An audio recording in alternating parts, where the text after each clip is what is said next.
এবার বিশ্বকাপ ফুটবলে মুসলিম সংখ্যাগরিষ্ঠতা সবচেয়ে বেশি, যা এর আগে কখনোই ছিল না। এবারই প্রথম 13টি মুসলিম দেশ বিশ্বকাপ ফুটবল মঞ্চে, যা 2022 সালে ফুটবল মঞ্চে ছিল মাত্র 6টি। শুধু সংখ্যায় নয়, মাঠের শক্তিতেও কাঁপন ধরাতে পারে এই দলগুলো, যার মধ্যে প্রথম মরক্কো। গতবার কাতার বিশ্বকাপে বেলজিয়াম, স্পেন ও পর্তুগালকে বিদায় করে বিশ্বকে অবাক করেছিলেন তারা। আর সেই মরক্কোই এবার গ্রুপ পর্বে ব্রাজিলের প্রতিদ্বন্দ্বী। 2023 সালে মরক্কোর কাছে ব্রাজিল হেরেছিল 2-1 গোলে। তাই এবার মরক্কোকে কোনোভাবেই নর্মাল দল হিসেবে দেখার উপায় নেই।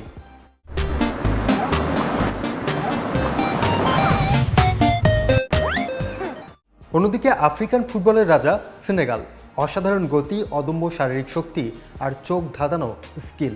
সাদিও মানে জাদু আর একঝাঁক ইউরোপ কাঁপানো ডিফেন্ডার ও মিডফিল্ডারদের নিয়ে গঠিত সেনেগাল স্কোয়াড, যা ম্যাচের যে কোনো সময় মোড় ঘুরিয়ে দিতে পারে। আরও রয়েছে সৌদি আরব। গত বিশ্বকাপে আর্জেন্টিনাকে হারিয়ে ফুটবল বিশ্বকে স্তম্ভ করে দিয়েছিল সৌদি আরব। আর্জেন্টিনা শত চেষ্টা করেও সেদিন সেই ম্যাচটি জিততে পারেননি। দিন শেষে মেসিকে শুনতে হয়েছে, where is Messi, where is Messi. সে আত্মবিশ্বাস নিয়ে এবার হয়তো সৌদি আরব ভয়ঙ্কর হয়ে আসবে।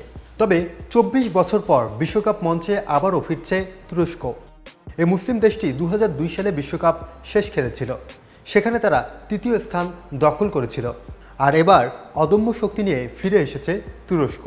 তাই বলা যায় 2026 বিশ্বকাপ শুধু ফুটবলের লড়াই নয়, মুসলিম সংখ্যাগরিষ্ঠ দেশগুলোর সামর্থ্য ও অগ্রগতির একটি বড় মঞ্চ।